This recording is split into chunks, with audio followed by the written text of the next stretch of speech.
Assalamualaikum warahmatullahi wabarakatuh. Pada hari ini kami dari USU A akan membentangkan tentang tajuk kefahaman umat Islam tentang konsep politik negara Islam. Assalamualaikum warahmatullahi wabarakatuh. Saya Akilah binti Abdul Rashid, nombor matrik 054576. Baiklah, saya akan menerangkan serba sedikit tentang konsep politik secara umum. Perkataan politik itu sendiri berasal daripada perkataan Yunani iaitu polis. Polis ini bermaksud bandar-bandar. Terdapat kecenderungan yang luas untuk mengaitkan ilmu politik moden hari ini dengan tradisi intelektual Yunani. Bagi ahli-ahli fikir Yunani, manusia itu adalah haiwan politik dan semua jenis hubungan manusia dalam masyarakat adalah bersifat politikal. Bagi Aristotle pula, ilmu politik adalah ibu bagi segala ilmu. Dalam kehidupan sosial pula, istilah politik digunakan untuk menandakan semua proses pembentukan keputusan yang melibatkan orang ramai. Oleh kerana itulah, politik dianggap sebagai persaingan untuk menentukan siapa mendapat apa, bila dan bagaimana. Manakala di dalam International Encyclopedia of Social Science, politik dimaksudkan sebagai suatu kegiatan mengagihkan bahan-bahan yang terhad. Dan yang terakhir sekali, menurut Strum dan Sketchman, pula mentakrifkan politik sebagai suatu kaedah di mana keputusan-keputusan dibuat tentang bagaimana dan bila kerajaan akan atau tidak akan bertindak. Sekian daripada saya, terima kasih. Assalamualaikum warahmatullahi wabarakatuh. Nama saya Kazimatul Umairah binti Hasbullah 054722. Saya akan menerangkan tentang konsep politik menurut perspektif Islam.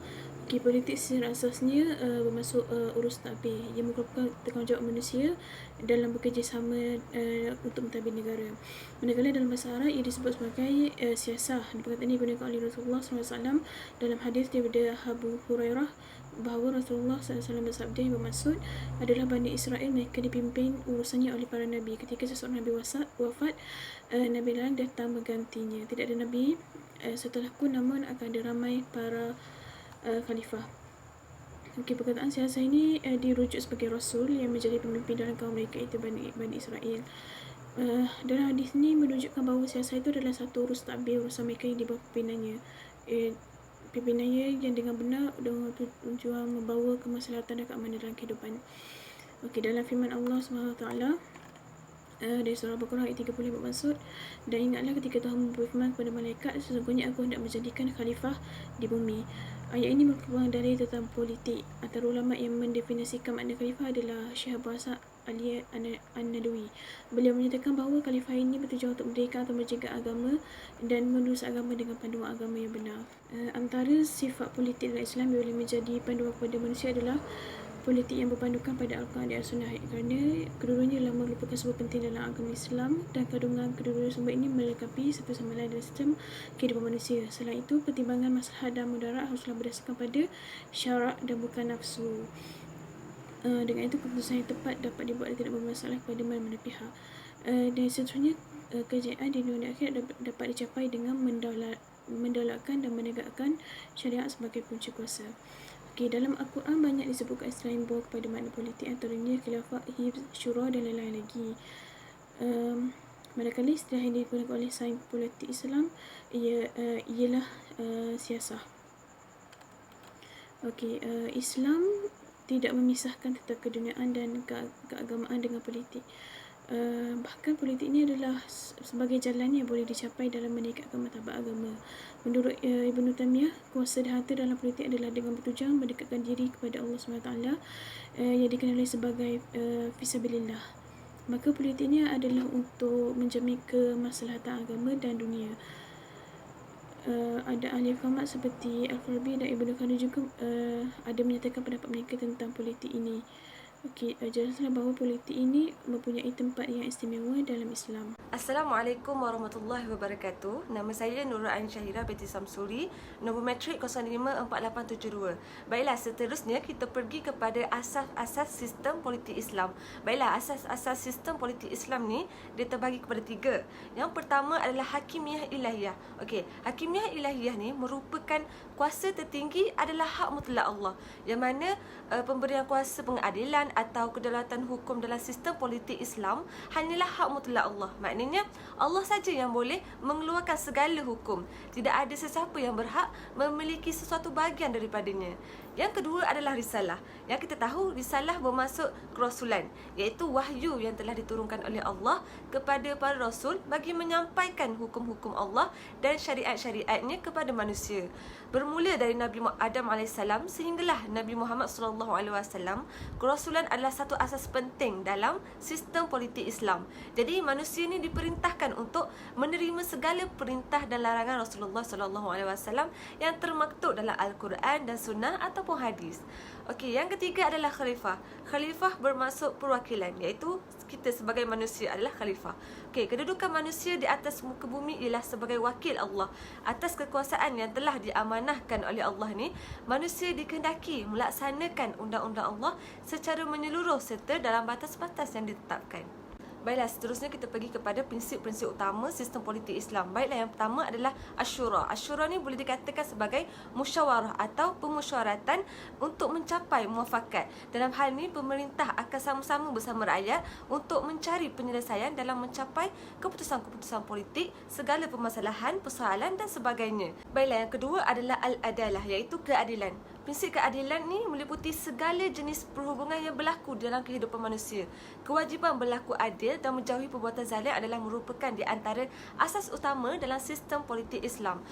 Yang ketiga adalah al-musawwah, iaitu persamaan. Okey, persamaan di sini terdiri daripada persamaan dalam mendapatkan hak-hak, persamaan dalam memikul tanggungjawab menurut peringkat-peringkat yang ditetapkan oleh undang-undang, dan persamaan berada di bawah taklukan kekuasaan undang-undang. Baiklah, yang keempat adalah al-huriyah, iaitu kebebasan. Okey, kebebasan yang dipelihara oleh sistem politik ialah kebebasan yang berteraskan kepada makruf dan kebajikan. Dan yang terakhir adalah hak menghisap pihak pemerintah, yang mana hak rakyat untuk menghisap pihak pemerintah dan hak mendapat penjelasan terhadap tindak tanduknya. Itu sahaja daripada saya. Sekian, terima kasih. Assalamualaikum warahmatullahi wabarakatuh. Nama saya Nafalis Agam Tifardi, nombor matrik 054888, dan saya akan membentangkan berkenaan umat Islam dan konsep politik negara Islam. Hujin Ahmad telah membahagikan perspektif umat Islam kepada 3 golongan, iaitu golongan modernis, tradisionalis dan tajdid.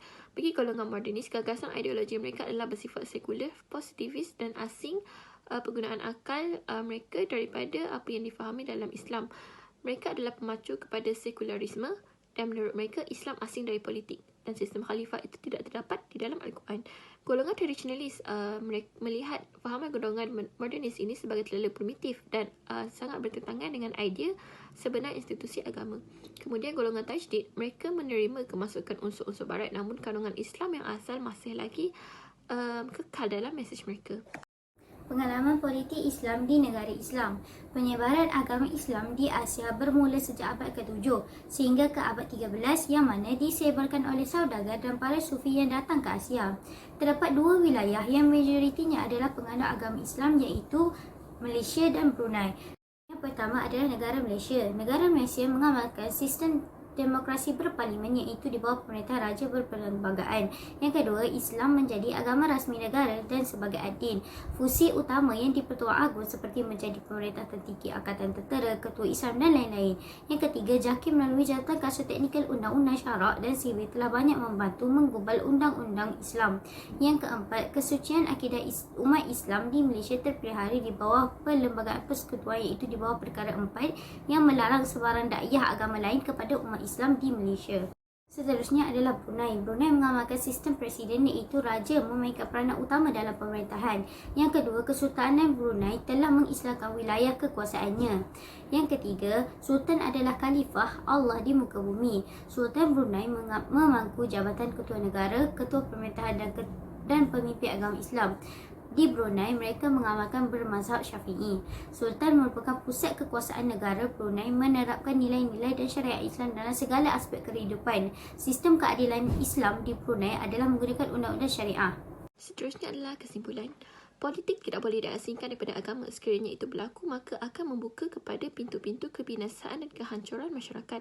Sistem politik Islam juga tidak lari daripada pematuhan terhadap Al-Quran dan As-Sunnah, 2 sumber utama bagi Islam. Selain itu, sistem pentadbiran negara-negara Islam dilihat kurang menepati kriteria yang ditetapkan. Walaupun kedudukan agama Islam sebagai agama utama tidak dapat dinafikan, namun terdapat bahagian di mana sistem tersebut dipengaruhi oleh ideologi barat yang kita sedia maklum menganjurkan ideologi sekularisme dan liberalisme dalam setiap aspek kehidupan.